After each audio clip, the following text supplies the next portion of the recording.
Hello বন্ধুরা, তোমাদের জন্য নিয়ে আসলাম নতুন একটা রেসিপি। তো ময়দা ডিম দিয়ে একটা বানিয়ে নিলাম বিস্কুট। তো আমি কীভাবে বানিয়ে নিলাম দেখো।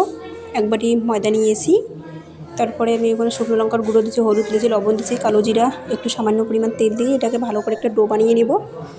দুটো ডিম দিয়েছি, এবার ডিমটাকে ভালো করে এটাকে মাখতে হবে। ডো বানিয়ে নিলাম একটা, তারপরে এটাকে আমি 5 মিনিট ঢেকে দিয়ে রাখবো। দেখো কত সুন্দর নরম হয়েছে। তারপর রুটির শেপে করে নিলাম এটাকে। তারপরে ভালো করে এটাকে বেলে তারপরে এটাকে খুন্তি দিয়ে সাইডটাকে কেটে নেব, সমান করে নেব।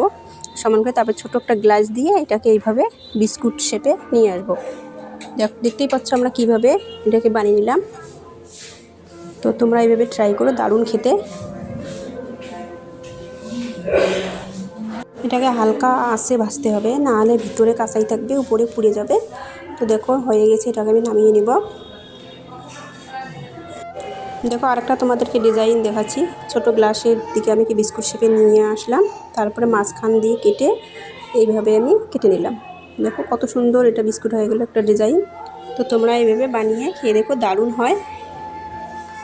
দেখো কত সুন্দর হয়েছে। এটাকে আবার লাল লাল করে ভেজে নিব। দেখো ভাজা প্রায় আমার শেষের দিকে।